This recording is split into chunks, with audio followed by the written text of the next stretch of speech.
the Unlearning Ableism podcast, sponsored by Even Break, making the uncomfortable comfortable. Isn't it time we started unlearning? 5, 4, 3, 2, 1. The Unlearning Ableism podcast, sponsored by Even Break. Hello. You may be wondering, dear viewers, why my head is in my hands. We have just been podcasting for 4 minutes and we weren't live, so I apologise for the delay. And Jamie, whoopsie. Here, don't blame me. It was the podcasting platform. I'm not. I'm actually blind. But hello. Welcome to another episode of Unlearning Ableism. I feel like I'm having deja vu because we did this for like 4 minutes thinking we were live. I am Jamie. This is Celia. And we are excited to bring you to the conclusion of our Disability Pride Month extravaganza. Celia, will we start with visual descriptions this time for anyone who is watching live? Let's start. So I am a white woman with dark blonde hair, wearing glasses, a red stripy t-shirt, and I have blue dungarees on, and I'm sat in a cream sitting room. And I am Jamie, the lovely succulent Northern Irish tones. If you are watching with automated captions, I do apologise. I am a white male with dark hair that is pushed off to one side. Today, it is not hairsprayed within an inch of his life because I actually have had a haircut recently.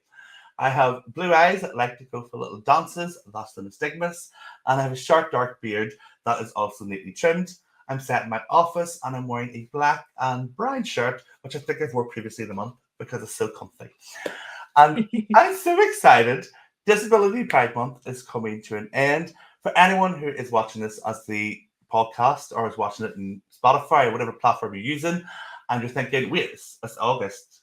This is recorded at the end of Disability Pride Month. Just to preface that for everybody. And we made it, Celia. We made it to the edge of Disability Pride Month. What's the favourite part of Pride Month? All the stuff that we've done.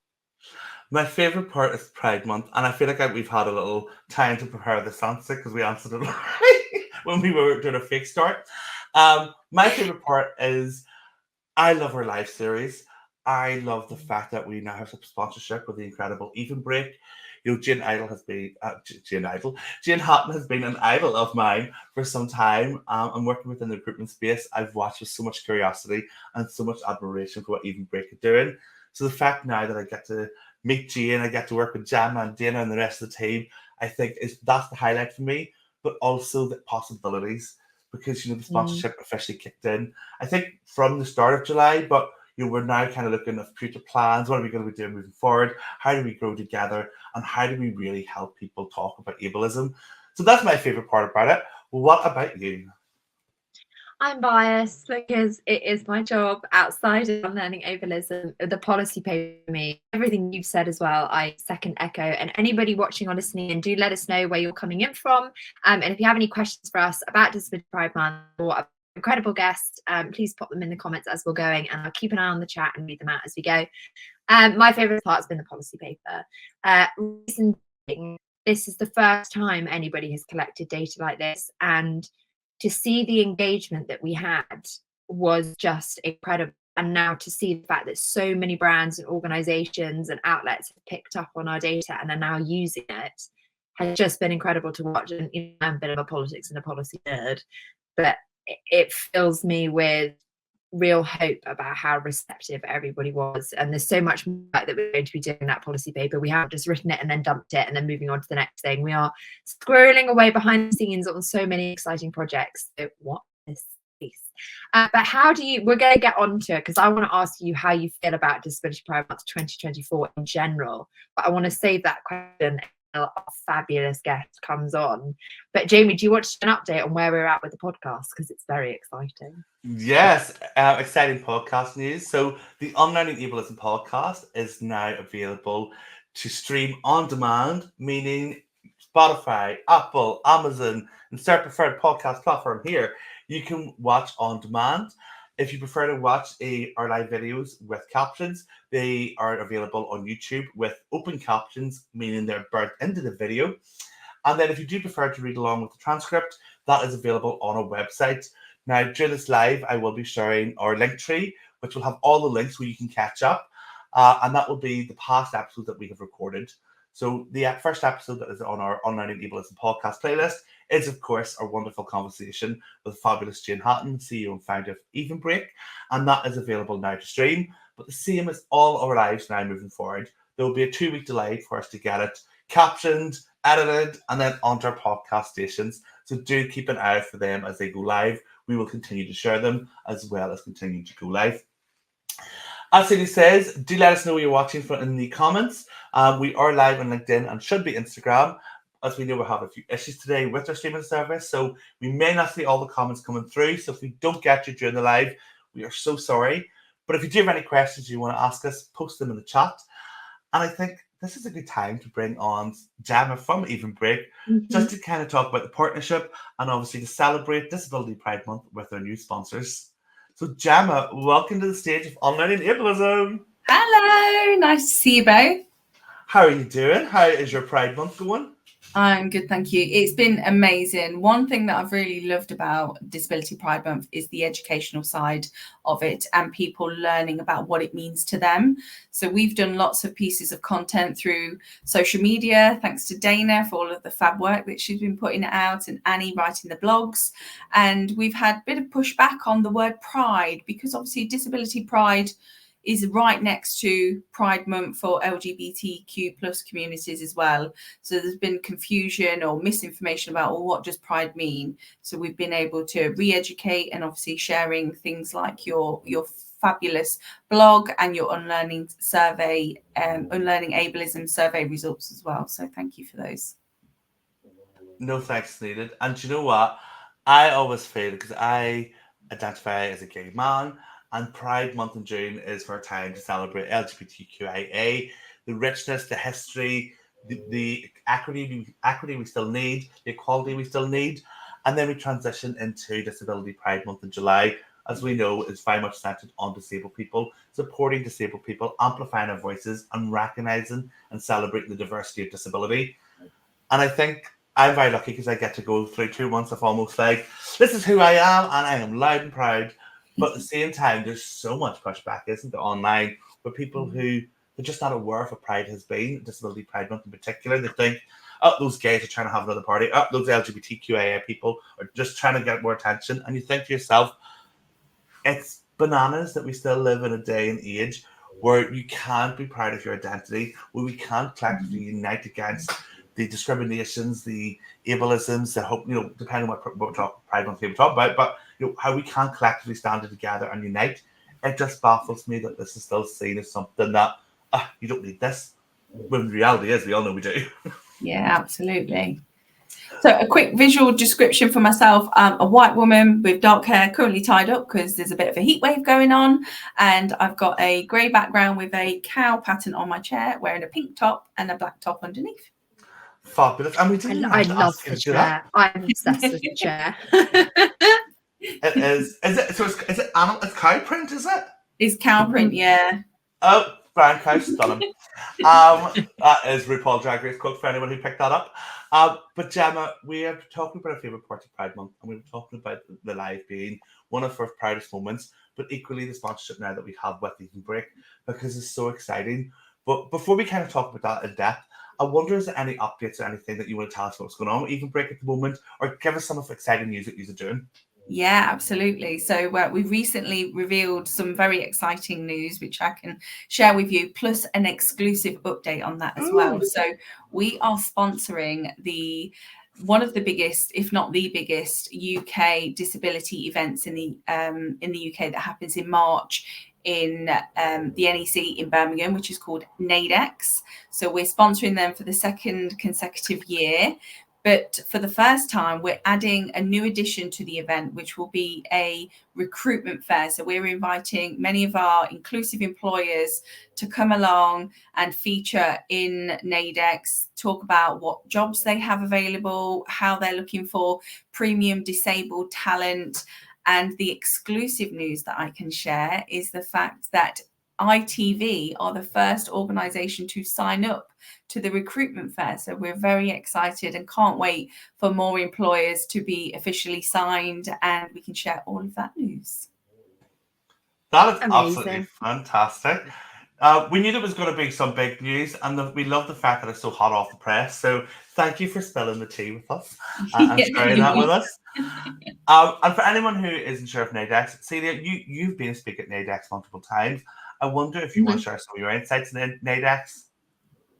So NAIDEX is honest. I remember the first time I went to NAIDEX, and I was kind of walking around the room and looking around the room going, where have I never been before? It is the ultimate hub of so many things. And I think why it's so brilliant is it's ultimate hub for you to be able to access, you know, accessible technologies, see what's new on the market, be able to speak to brands that offer, you know, stoma care or home care, whatever it may be. There are so many organizations there that you're able to access.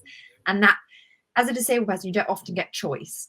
So seeing so much choice is such an incredible thing. But the other reason why NAIDEX is so brilliant, and I really urge anyone who's not been before to definitely attend, one, it's a very accessible event, which we love. But the second of all is the fact that there's so many speakers, there's so many workshops, there's so many opportunities to learn. And it's not just for non-disabled people to learn as well. It's also for disabled people to be able to access education around confidence, around applying for jobs, you know, the amazing work that you can break. It's just such a hub of knowledge and sharing and learning. And it's one of those experiences where you almost go into the room and feel completely safe and completely confident. And I think that's quite rare as a disabled person. So I really urge anyone, I'm really selling it here, but honestly, it is really worth hard sell. It's a really brilliant event. So really exciting to see all the work that you guys are going to be doing there next year. And I'll see you there. Yeah, it's very exciting. 100%. And like this is I think a job for it as well, like having that actual, you're able to come in and find these employers who are actually inclusive. It takes away a lot of that pressure as a disabled job seeker that, oh, is this person actually going to accept me? Is this company where I need them to be? And I think the fact that you're creating that space to meet in the middle and kind of say, well, actually, these companies, we've worked with them, we know they're doing really well here. And here's the candidates that you keep saying you can't find. I just think it's incredible. I don't know if I'll be at NAIDEX next year, but I might have to come now just to come see what you're doing and just to get a selfie with, because we all know I love a selfie with Jean and the team. Gemma, before we let you go, it's the 31st of July. Disability Pride Month is almost been and gone. And I think you've already told us what one of your favourite things have been about the month, but I want to ask you, what would be one thing you want everybody to be taking away from this month? What is one learning to take forward? Listen to the Unlearning Ableism podcast. It's definitely going to be my plug. Hearing all of the different voices that you've had on the podcast has been phenomenal. And I've met people, or not physically, obviously, but virtually, that I hadn't heard of before. And I'm really looking forward to hearing Jodie today. So thank you for bringing new voices to my world and other people's worlds as well. And we promise we did not make Gemma said that. That was Gemma's own words. No bribe involved in that. It was genuine. Thank you, Gemma. Gemma, we love that you've joined us. And I love the fact we're getting somebody from Eden Break every other episode to kind of come on and kind of build that rapport and for us to kind of get to know your team better. And I just want to say a massive thank you from us, because the sponsorship and partnership with yourselves has just been like a dream come true. So thank you so much for joining us today. And to our listeners, you will hear Gemma again, or you will see Gemma again. Gemma will be back at some point. We are pretty sure. Well, Gemma, we will love and leave you and get ready to bring on our next guest. But happy Disability Pride Month, and maybe the next 365 days, I think it is, in this next year, be as successful and inclusive as Disability Pride Month should be. I thought you were going to say, and may the odds be ever in your favour. That's what I thought you were going. With the way ableism in society, that kind of is the gamble we take. It is a bit of a hundred goats. Thank you so much, Gemma.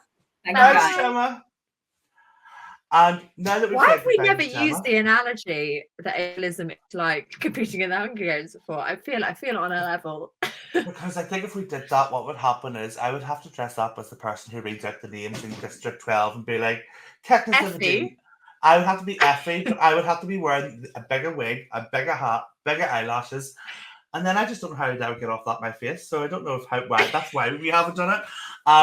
But before we get down the rabbit hole of Hunger Games and how society is very ableist and like the game of Hunger Games, let's bring on our last guest at Disability Pride Month, someone who is here to talk to us through allyship, someone who has dedicated their career to supporting disabled people, not just professionally, but also personally, because I would say this person has been supporting so many people like ourselves as we branch out, as we grow, but equally just always there to give you that friendly bit of advice. And that is the wonderful, fabulous, sensational Jodie Greer. Hello. Hi. I was Jamie. desperately trying to straighten my face before you brought me in because you were making me laugh, but I failed. Oh no, here. Don't keep a straight face in this. We all know Jamie tries and Jamie can't keep a straight face, so it's okay. But Jodie, do you want to kick us off with an introduction of yourself and a quick visual description and tell everybody watching or listening who you are and the work that you are doing at the moment? No worries. So, hello everyone. I am Jodie Greer. So, I am the founder and CEO of Be People Smart. So, we're a disability inclusion and accessibility consultancy across business. And basically, this has literally been my life intent since I was a small child. As soon as I found a platform, I was running with it. And I always feel like I age myself. After 24 years in the corporate world, so I started when I was 6, I jumped ship, started Be People Smart because so many businesses need support to get this right. I get that. It can feel really daunting. And I'm just really lucky because I've sort of taken so much time with this. I've learned from the lived experiences of thousands of deaf, disabled, neurodivergent people, and I am so grateful that I've had the opportunities. And of course, I keep learning from everyone. I mean, obviously, I learn from you two all the time. I love how humble you are, Jodie, because what I can remember when I first started creating content on LinkedIn, and you were one of the first people I kept stumbling upon. And I don't know how I think it was a direct message or something, or we'd sent each other a voice note. And then we realised that we both had this shared, your family has come from Northern Ireland as well. And we had this real beautiful moment where it was like, oh yes, you get me because you know what it's like to be Northern Irish, you know what way I speak and you understand me. But then I can remember the first time I came to London was with AMS, and I come over from an award show. And Jodie, bless your heart, because you brought me to see my first ever camel. And around that time, I was talking around hashtags and camel case hashtags. And Jodie brought me to London Zoo. And we had the most magical, beautiful day. Even though I think I was very hungover that day, but we're not saying nothing about it. But it was the most beautiful, magical day. And like in my heart, it's always been one of my favorite memories of the power of connecting through LinkedIn, because you just don't know what's going to happen. So I think you're very humble, Jodie, because I think that you are just a change maker yourself. So thank you for joining us and for always being there for us. So let's jump into the conversation, will we?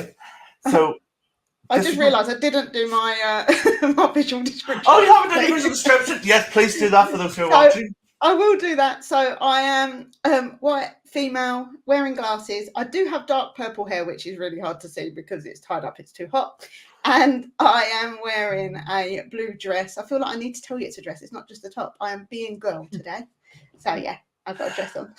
I love that you just said blue top. I'm wearing a shirt, but I'm wearing pajama bottoms. But you won't see that in camera. But I love that you're wearing blue. And I can vouch for Jodie's hair being purple, because when we met, I can remember having to go really close and be like, it is purple. So Disability Pride Month is coming to a close. And obviously, supporting disabled people should be confined to a single month. And we thought, who better to have this conversation with than Jodie? So Jodie, what does allyship actually mean when it comes to the disabled community? See, do you know, it's really interesting because a while back I wrote a post about I don't see myself as an ally, I see myself as a human being. Because first of all, disability never discriminates, right? So I don't know when it's my turn. I don't know when I become part of the disabled community. But also, it's just about humanity. Like, why would you not want a world that's fit for human beings? Why would you not want a business that's fit for human beings? It doesn't make any sense to me. So, yeah, I guess for me, I just want to see people taking all this great stuff they're seeing and learning through Disability Pride Month and running with it every single day, and then just celebrating again next July, not sort of bouncing up again and going, oh, yeah, then there's us. How do you feel about disability? Because throughout this LinkedIn Live series this month, we've had lots of conversations about Disability Pride Month. Is it effective? Does it actually do anything? As someone from outside of the community, and I'm going to use the word ally, even though, like you, I really don't like that word, because we shouldn't have to declare ourselves allies. We should just be allies. I think we can all agree with that. But how do you feel about Disability Pride Month? Because obviously from a personal perspective, it's about celebrating my identity. So I'd love to know kind of, what does Disability Pride Month mean to you as someone that isn't disabled but works so closely with our community? So for me, I guess it's a bit mixed, because first of all, it makes me proud to be able to see everyone sort of celebrating themselves and having the confidence and courage to share their experience, to educate other people. They're so powerful. And that's, of course, a big business value piece as well, right? Because everyone can take that forward. The reason it's mixed for me is I do still get really concerned from a business perspective. It becomes tokenistic. It becomes another thing of, I don't know, putting an email out or having a little event on sort of like the 15th of July and then forgetting about it till July the 1st, 2025.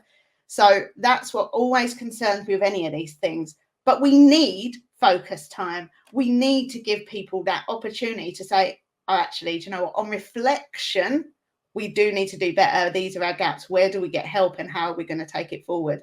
So I think it is still a great month, but it needs to be used for the right purposes. That's it. So I think it's all about, it's not being tokenistic. And I think that's what we're so used to seeing when it comes to any kind of space within DEI, you know, particularly with disability. It always seems quite performative. It's like, oh, we put a disabled person on marketing. Let's have a marching band and celebrate this. Oh, we did a work placement and had one disabled person for 2 weeks. We're so inclusive. And it's just like, love that you're taking these steps, because it is progressive perfection, 100%. Make that progress. But at the same time, let's not say we're all singing, all dancing company when all we're doing is sticking a post up to Disability Pride Month and saying we support you, because that's not work. That's words. You know, it's not actions. We need to see those words backed up by action. And I love that you yourself have kind of worked with companies to kind of really take that action to your next level. And I want to ask you, do you find around months like Disability Pride Month, do you feel like companies rush to work with consultants or those who are disabled, or do you feel that there is a kind of like shrug off up to run up to it? I'm just curious from business perspective, do you feel that there's an influx of companies wanting to do something, or is it still very much toe in, toe out? I'll be honest, I think it's a bit of a lottery, in a sense that if you've got people within a business that have got a real passion, they want to drive disability inclusion forward, it's an opportunity for them to get the stakeholders on board, and they're going to get like their leadership teams on board and use Disability Pride Month to help them reach those goals ultimately. But to be frank, I don't think there's been a big influx of interest from the business world. I haven't seen enough. I think there is sometimes a little excuse that it is July and people are going on holidays and it's harder to capture audiences and all of that sort of stuff, because I have heard this more than once. But the reality is that that's where we are, and that's the, you know, that's the date is, and no one's off for the entire month. Or if you are, like, wow, well done. But no one's off for the entire month of July, right? So having one poster up for one day or something, I mean, that's obviously pointless, but isn't what would cut it anyway. Having campaigns, having real push for why disability inclusion and accessibility are so valuable, that's where the real impact comes from. So, yeah, I think we need to see a lot more. I'm going to say something a little bit controversial. I don't know, maybe I'm going to upset some people with what I'm going to say. And I'd be interested to see if either, you know, Jamie as well, whether you agree with this. Talking about within the disability sphere. So we, you know, there's been incredible work from our organisations and our charities and our individuals this month. Anybody else feel like Disability Pride Month 2024 has actually been quite quiet outside of our community? There doesn't seem to have been as much as there has been previously. For me, again, this is my personal opinion, but it feels like actually this year we went back a little bit. It felt like a lot of the responsibility and the stuff that I was seeing and engaging with were coming from inside the community already. That outside conversation feels like it's massively dropped this year. And, you know, there are organizations that last year changed their logos and they did all their Twitter stuff that didn't do it this year. And I was it was on my radar to keep an eye out, and I haven't seen it this year. And I'm just wondering if you guys have felt the same, whether that has been a little bit of a drop this year, or maybe the right things just haven't tumbled onto my feed. But I don't know. It feels like it's been a bit quiet outside the community. Well, from what I've seen, I would agree with you, certainly from a business standpoint. But I think what's difficult is I feel like I have seen so much more for Disability Pride Month this year from the disability community, don't get me wrong. But I've seen so much more activity globally because, you know, not so long ago, very much all the activity tended to come from the US, and then it started branching out into, you know, other countries and certainly into the UK. But this year, I have seen so much more activity coming from all around the world, and that's been really exciting. And I think people have recognised that they've got an active platform where they can share, they can educate. So, in a way, you know, the extra has been fantastic. But I do agree that I kind of feel that businesses have gone, well, there's a lot going on. So we'll just sit back and watch, and we're like, yeah, we're part of that. And do you know what? I agree with that, particularly around the number of people who are posting. Because as we know, Disability Pride Month historically, it did begin in the US. It was very much a US celebrated holiday. And then that momentum grew worldwide. And I think this year for myself, like when I was last year working within the corporate world looking for disabled speakers, planning a program for Disability Pride Month, I noticed there was a lot of US people who I was finding when I was looking at hashtag Disability Pride Month. There was very little people within the UK. And if there was some, it was a very small pocket. Whereas this year, I've seen so many more content creators, so many more people with lived experience speaking up, not just within the UK and the US, but like right across Europe, right across APAC region as well. And I just think this is amazing. We're starting to get that unified message in 1 month, but it's coming from those with a lived experience. It's not coming from the people who have the power to make change within our, like, well, some of us do, like, don't take that wrong, but it's not coming from the leaders of businesses that we need it to be. It's not coming from the organizations who we know are collectively coming together and saying, we're the most inclusive company, we're going to help you become so accessible for disabled people. It's not coming from them. So it's like, yes, we need the voice of lived experience to lead Disability Pride Month, but we need people to come on that journey with us. We need people to be receptive to listen to what we're saying and taking everything has been said during Disability Pride Month and saying, right, we have another year until next Disability Pride Month. Let's start implementing some of this change. Let's make a roadmap. Let's look what we can do. Let's actually stop and measure where we are in our journey of building this inclusive organization. But it doesn't happen. And disabled people, you know, not even disabled people, you can only lead someone to water. You can't force someone to drink that water. And I think what you're saying leads really nicely into the next question that I wanted to ask Jodie. When you use the word privilege, people go, don't use that word. We don't like that word. And I think it's taken on a meaning that it was never intended to do. The word privilege in terms of allyship literally means somebody has an advantage over another individual out of their means of control. So something, how they are, their identity, whatever it may be, gives them that automatic privilege over somebody else. For me, privilege is such a tool to use to create positive change. Like Jamie was saying, we can't do this on our own.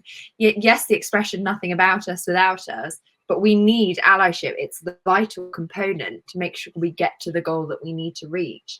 And I think as soon as you start saying, you know, throwing this word privilege in and utilizing privilege as a powerful tool and a good thing, you know, privilege is not a good thing, but using it as a positive tool to create change is so powerful.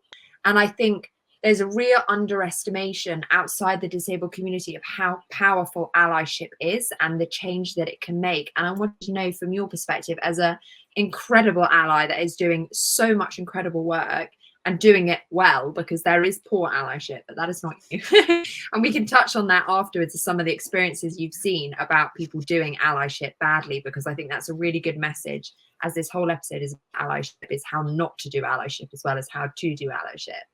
But how do you kind of feel about that conversation about the fact that people might say, and that, you know, this is a bit of a controversial question, what gives you the right to represent me if you don't have the lived experience? Whereas I sit here as someone with lived experience and recognize how powerful allyship is and the fact that we need it. So how do you kind of balance that conversation in making sure that disabled people are heard, but also we need allyship to make everything that we're trying to do work? Yeah, no, it's a really good question, actually. And I think it is really important. So first of all, of course, lived experience voice is still always really important. But I mean, like for me, I can just talk from my own experiences. That's why learning from so many people's lived experience, and it kind of all absorbs into my head. I can never remember what I had for breakfast, but I can always remember all the things people shared with me. That's what I take to businesses, because don't get me wrong, I still, even some of my workshops, I bring speakers in, because part of that has to be hearing from someone with a lived experience. It just wouldn't have the same impact and longevity if it didn't. But on the flip side, and this might be quite controversial, on the flip side, if somebody Love with lived controversy, experience, go for it, Jodie. if somebody with lived experience does go in to support a business, for instance, say from a strategic standpoint, even if you understand strategy, if you haven't taken a long time to learn from lots of lived experiences, you can only share yours.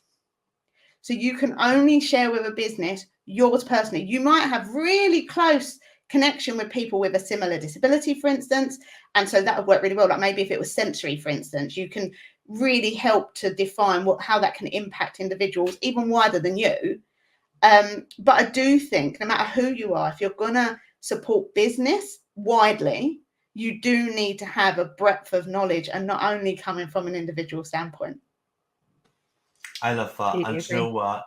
I love that you said that, because a lot of times I see even disabled people are guilty of this. Well, they will try to speak for somebody else with experience. I've seen people try to talk about what it means to be autistic, but they aren't autistic themselves. They aren't in any kind of proximity. And I sit there and I think, I appreciate you trying to amplify autistic voices, but pass the mic, because allyship is, yes, it's using that privilege to advocate, to invite disabled people to that space, to do the work when there's nobody else doing it. But equally, it's no one to say, hold on a second, here, take this mic, because they need to hear somebody with a lived experience. And they actually want to hear about this lived experience, because you can't speak unless you have spoken to the community, until you've spoken to those with lived experience. And even then, you'll get a whole diverse range of opinions, because shocking, we're not all the same. We all have different ways of thinking and viewing ourselves. And I think that is, for me, is one of the biggest problems I noticed when I started doing my advocating work, is that people would suddenly come to me and saying, oh, can you tell me what it's like to be deaf? And I'd be like, well, no, I can't actually, because I'm registered blind and autistic and ADHD, I'm not deaf. And people will still come to me and be like, oh, I love that you speak for the disabled community. And I always like to stop and be like, stop, because I don't speak for the entirety of the disabled community. I speak through my own lived experiences. That's not me trying to invoke or trying to put myself in somebody else's shoes. I only speak for me. These are my experiences. Whereas I find sometimes you get the opposite. And it's very confusing, and people kind of assume that because you're a content creator, oh, you know about every disability. That's not the case. Like, allyship isn't just about non-disabled people. It's about disabled people recognizing that we don't have all the answers ourselves, that it takes a village and it takes a community for us to kind of get through this together. I want to ask you another question, Jodie. And I want to ask you around what does good allyship look like to you? You know, if you're an organization, not even just in terms of an individual, but more so as an organization, how does an organization go beyond its kind of commitment to creating accessible, inclusive cultures? How do they go beyond that commitment and actually start taking that action? Because I think a lot of the time there's a lot of fear. Oh, we can't do this because we don't know what to do, or they don't have the answers. So I want to know, as somebody who works in this space, what would your suggestions be for companies who are just starting out, who want to go beyond that commitment? Yes, I guess the first thing you kind of hit the nail on the head, Jamie, is don't be afraid. You know, we make mistakes, but the fact is, unless you start giving people a voice where you can actually share and you're listening, there's no point telling people you want to know where there's barriers, for instance, or where you can make improvements, or how they would like to see a business move forward. If you're just going to nod and go, yeah, lovely, we tick that box, that's absolutely pointless. It has to be a proper kind of 360-degree process where you're listening, you're then providing feedback. If you can't put something in place, you're explaining why and maybe what the alternatives are, for instance, all that kind of thing. But that's got to be continuous as well. It's not like an annual survey. You know, that's also, you know, it's lovely as a metric maybe, but it doesn't serve a bigger purpose. So that's one thing I would say, but definitely start the conversation. And that comes back to removing that fear. I've made mistakes. Of course I have. You know, it wasn't so long ago. I will tell you, please don't anyone be offended, but I was giving a workshop telling people what language not to use. And even when I told them, you know, widely preferred terms, and one of the things I was saying was like, it's deaf or hard of hearing. And then I started talking and I said, yeah, so this person was hearing impaired.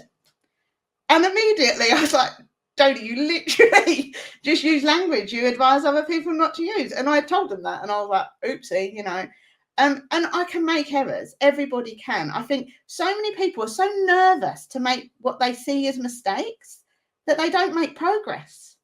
And that's not helping anybody. So I'd say remove the fear, start the conversation, give people a voice, be listening. But the reality is you've got to make it a safe place.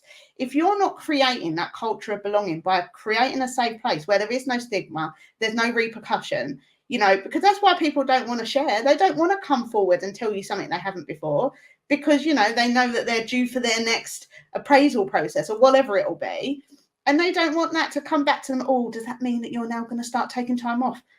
No, Sam, I didn't take time off last year. Why am I going to start taking time off next week? Like, don't be ridiculous. I don't know who Sam is, by the way. But yeah, so for me, get rid of the fear, give people a voice, and have genuine intention. And the reality is, that's where smart business comes from. Because if you are not future-proofing and you are not fit for humanity, you are going to lose out, because even a lot of your existing talent are going to become disabled and then they go to inclusive competitors. I think as well, like you hit the nail on the head. And something I think is really important to mention, because not a lot of people talk about this, is it's not just non-disabled people that need educating. It's also disabled people. Like, I'll plug for our policy paper. Sorry, everybody, sidetrack it. I think it was like 96% of our disabled respondents said they wanted more education about disability. Like, you know, when we're born or when we acquire our disabilities, the United Nations Convention on the Rights of People with Disabilities not automatically transfer into our brain, and understanding what each colour on the disability pride flag doesn't just transfer into our brain. And yes, I grew up disabled, you know, I'd be able to describe my own experiences. But, you know, I couldn't have told you what Jamie, you know, what it's like for Jamie to be blind. I have no idea, because I'm not blind. I will still never fully understand, but I'm now educated to the best of my abilities as a non-blind person. And I think you hit the nail on the head there of saying, don't be scared about the fact that you don't know. It's unfortunately, in the world we live in, it's now normal for you not to know, and that's quite all right. And the next question I want to ask you around how not to be an ally, because I have said the stories I have to tell. I remember going to I'm not going to name an organisation. There are lots of, I have a feeding tube, as we all know right now. I don't half bang on about it, do I? I talk about it all the time. And I went to an event which was about how to treat people that have feeding tubes, and they were kind of listing off all the do's and don'ts. And one of the don'ts was, you know, don't eat in front of them, don't talk about food, don't do this. And I kind of tentatively raised my hand and said, hello, feeding tube person here, this is a bit of bull poop, because I don't agree with any of this. Have you told me what I should be feeling, or have you actually asked me what I was feeling? Because we're all laughing around at each other going, I don't agree with any of this. So I want to ask you, how do you not be an ally? What does allyship look like when you're getting it wrong? Because someone out there who might consider themselves an ally now, who might be making mistakes, what can they do to avoid those mistakes? And what are those mistakes that they are making? Because we see it a lot. Yeah, I mean, to be honest, there's a lot. But I would say having the right intention is really important, right? So that's great. But never assume that you know. You know, unless you've literally learned from people. Like, even like I say, I've learned from lots of people, but I still don't always know, because, you know, I meet one person with a particular health condition, for instance. That's one person with that health condition. It doesn't mean anything when I meet someone who's got a similar condition.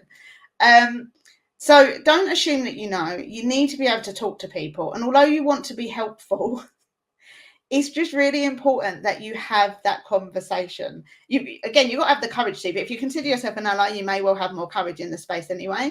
So I'd say part of it is never make an assumption, even if you feel like, oh, I know the answer to this one because I've heard it before.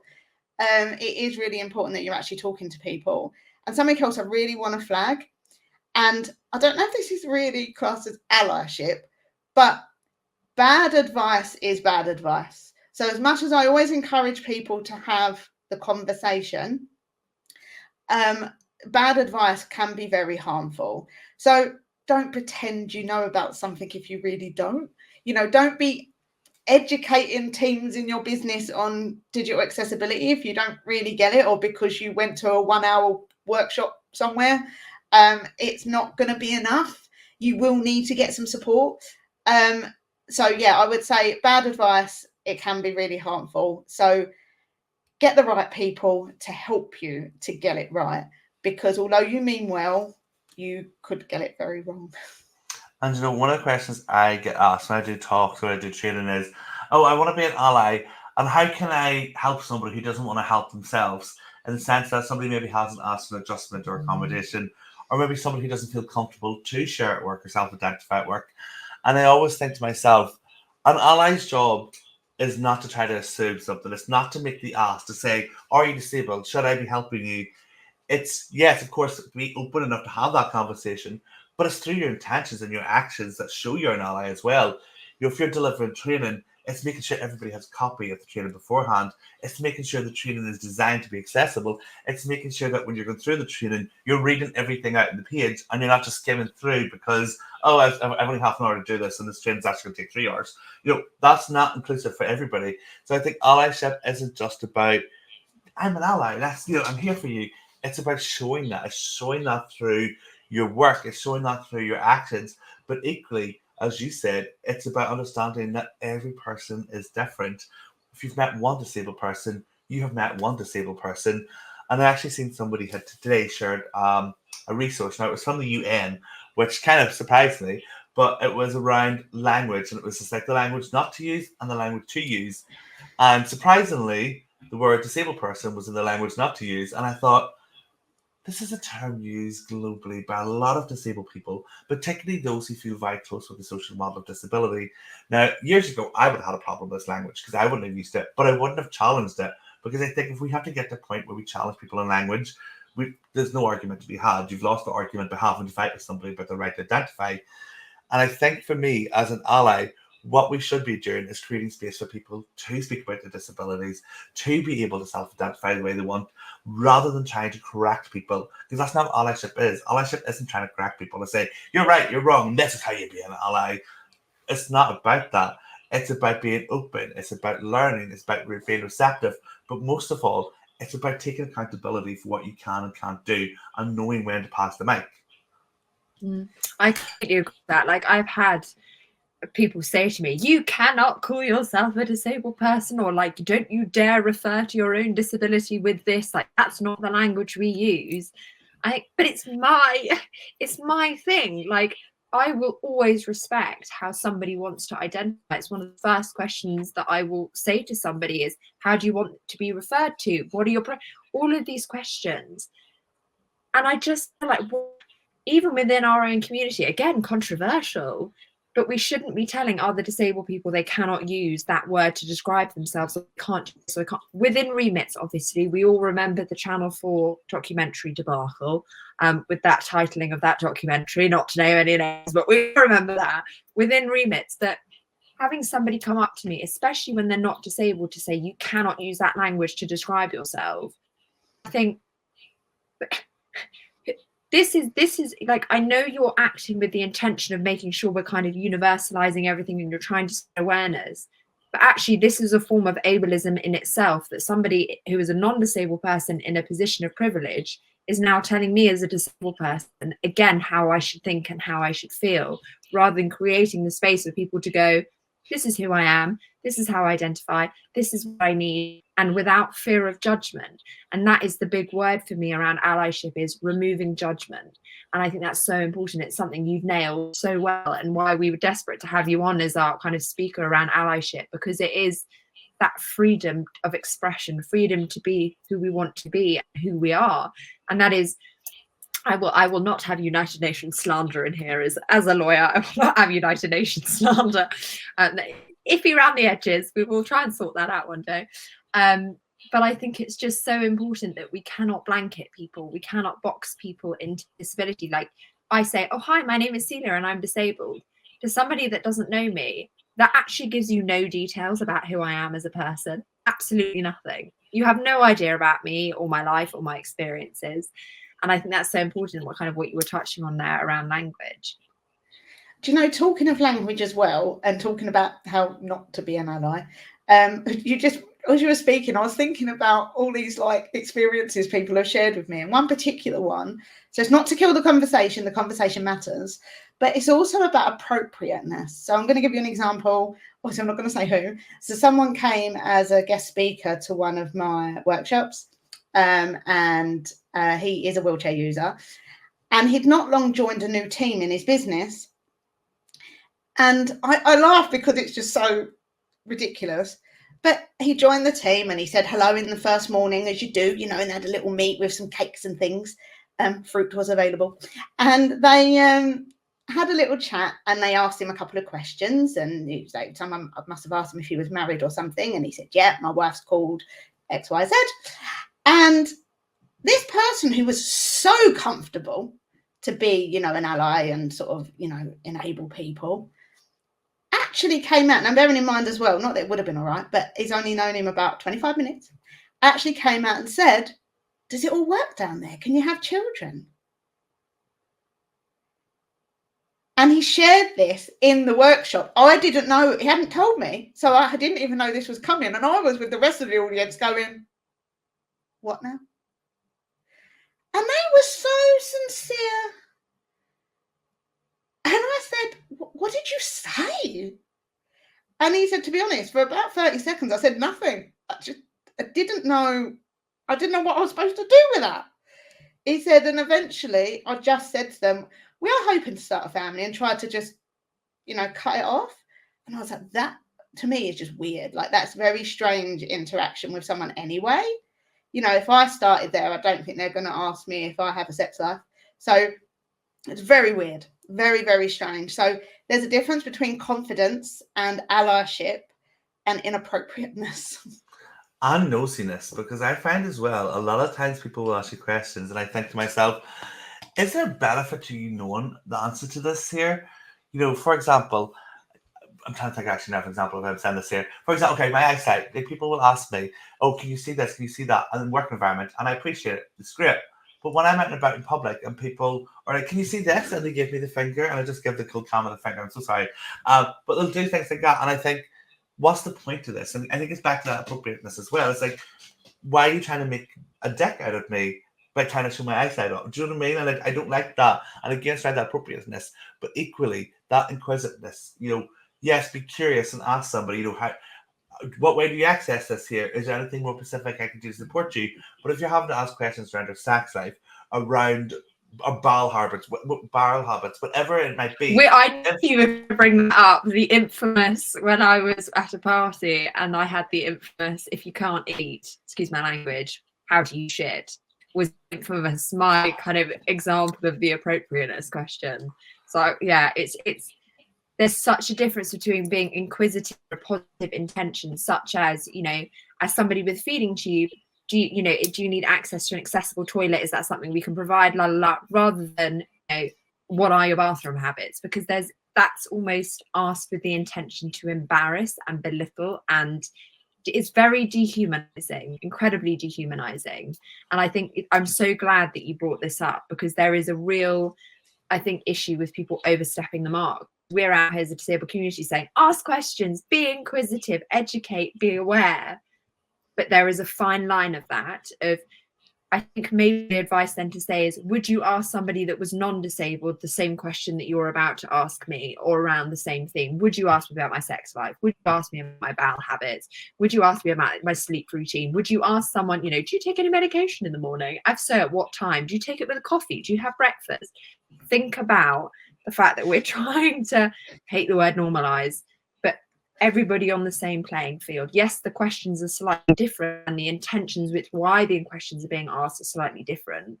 Would you ask that to somebody that wasn't disabled? I think is kind of the ethos to take forward. No, definitely. And that's exactly what I was having a conversation with him about, but it still blew my mind. And I hear stuff like this all the time, but it still gets me, and it's just so ludicrous. Oh, there we go. So I muted myself there. I realized I couldn't find the button because I'd zoomed so much in. But it is, and I think I'm just going to say it again. It's like, don't try to make a dick out of us by being a dick. treat us like a person, have a conversation. Like, I would quicker you ask me, what's your favorite color, Jamie, than how did you manage to find a boyfriend if you're blind? Like, ask questions around that. It's you know, the Channel 4 did this amazing kind of footage coming up to the Paralympians there, and it was around, you know, I'm trying to think of the right way to say this here, but it was like disabled people, whether that's people get that ableist sympathy. It's like, oh, they do so well despite of. And I think that their mentality is so ingrained in people that we're disabled. Oh, you have a partner. How did you manage that? You have a job? Oh my goodness, go you. Like, let's have a marching band, bring down the balloons. And it's like, I think we just need to get back to this place of understanding that disability is human. You know, disability is part of the human experience. Jodie, you said it right at the start of this call. You're just in line. We don't know when it's your turn to become disabled. We don't know whether it's going to be permanent or long-term disability. We're an aging population. Look at long COVID. Look at what's going on around society, and then we wonder why people who have mental health conditions, you know, that is a disability, that is disabling.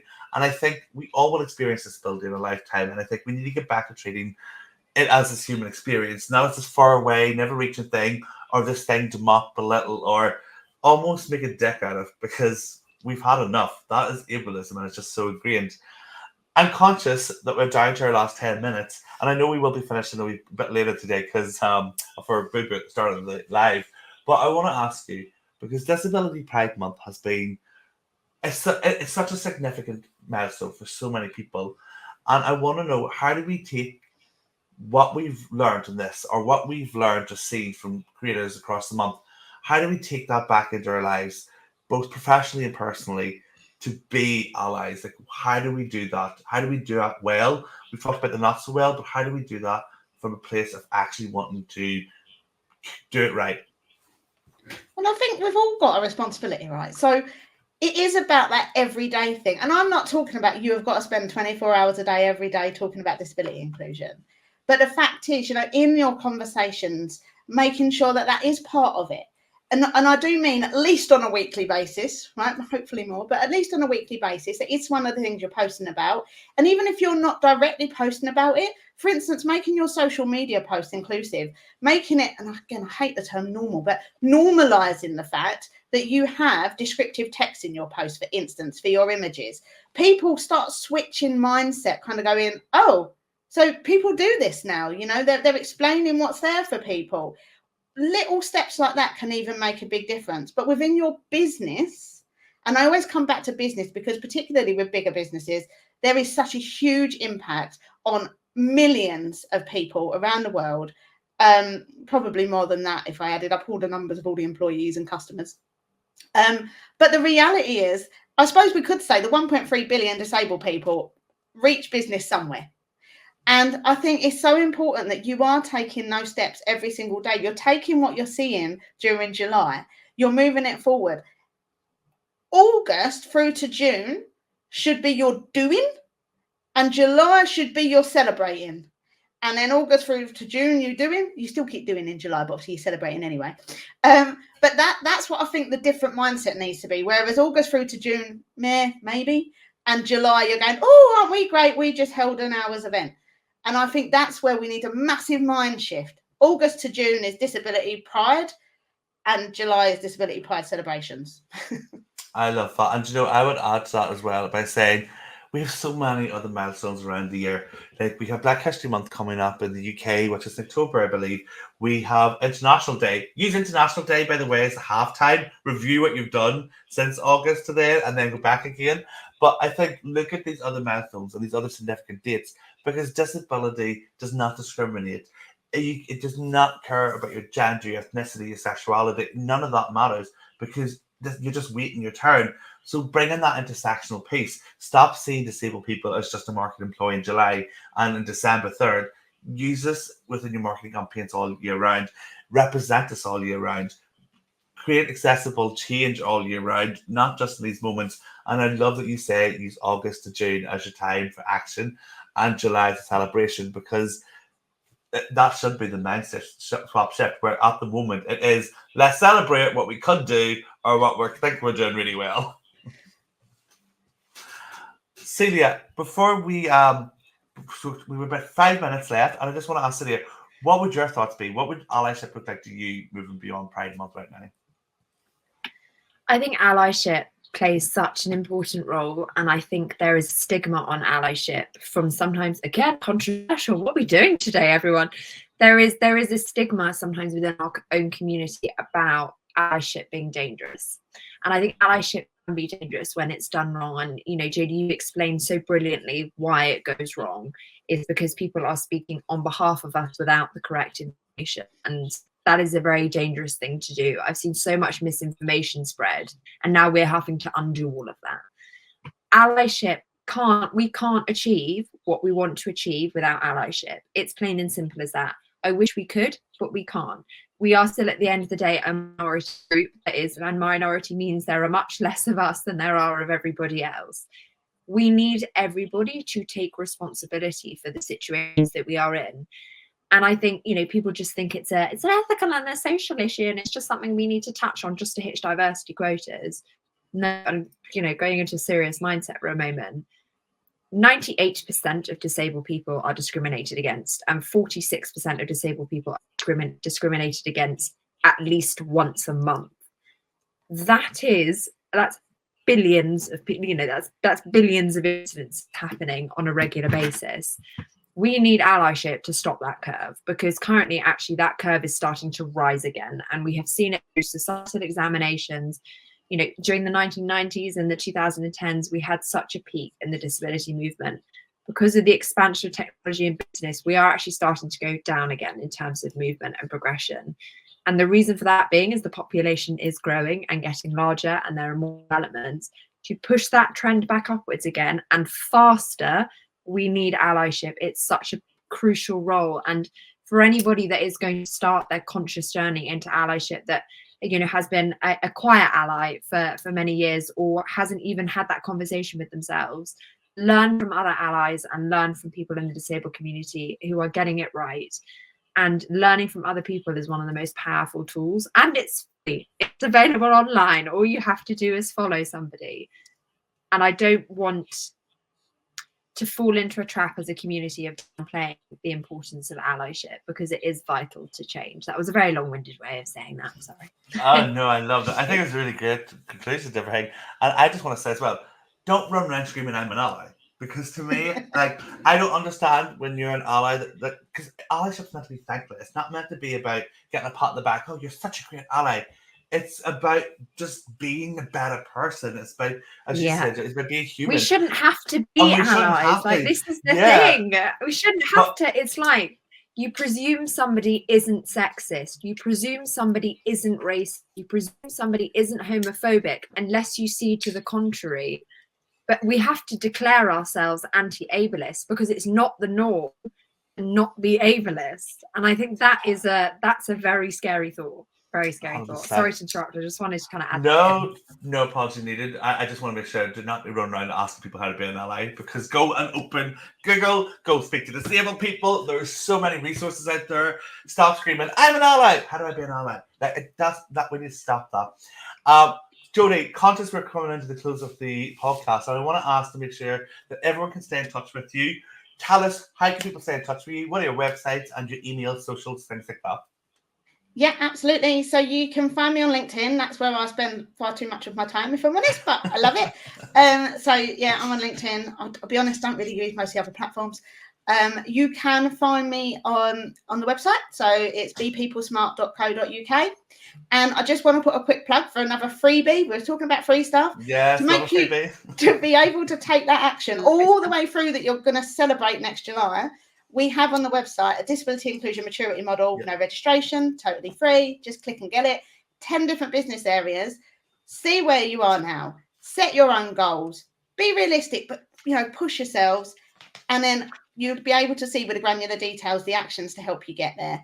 I won't even know you're using it. I don't need to. This is about you making progress and you making a difference. So go find it. And we will share that on our page across this week, because your maturity model is just, it's incredible. And I've told you this for years that everyone should be using this. So we will share that this week. But Jodie, we have loved having you. This has been such a special episode because it is wrapped up on an extravaganza month of lives. But also now that this is a podcast moving forward, and to have you join us, it's just been spectacular. So thank you so much.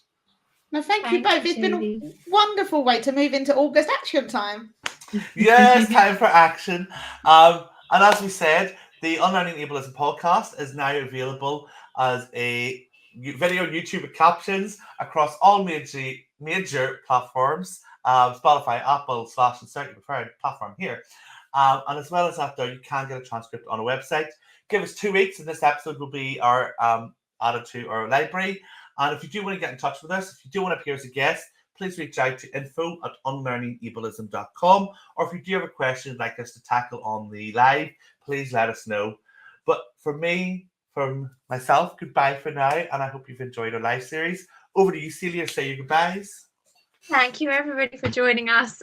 Jamie and I now need to take a hard sleep while we go over. Have we done 5? There's only 4 weeks. How have we ended up doing 5? This is girl maths, and no, I'm not being sexist by saying that. It's not an online trend. It's girl maths. There are 4 weeks in the month. Have we done 5? I'm exhausted, Jamie. But it has been such as we've been extravaganza of incredible guests and talking about intersectionality, allyship, mental health, confidence has. Even for myself, and I know we've had so many comments of people saying how beneficial it's been for them during Pride Month, but even for myself, I feel slightly in mode following all these series. So thank you to our incredible guests, and thank you, Jodie, for joining us today. And we will see you all on the 14th of August for the next one. Thanks, everybody. Bye, everybody. Bye. The Unlearning Ableism podcast is sponsored by Break, an award-winning global social enterprise run entirely by disabled people for disabled people. So if you're looking for a job in an inclusive employer, or you are an organisation looking for disabled talent, find job listings and set up alerts on the Break job board today. Visit evenbreak.co.uk or scan the QR code. The Unlearning Ableism podcast, sponsored by Break.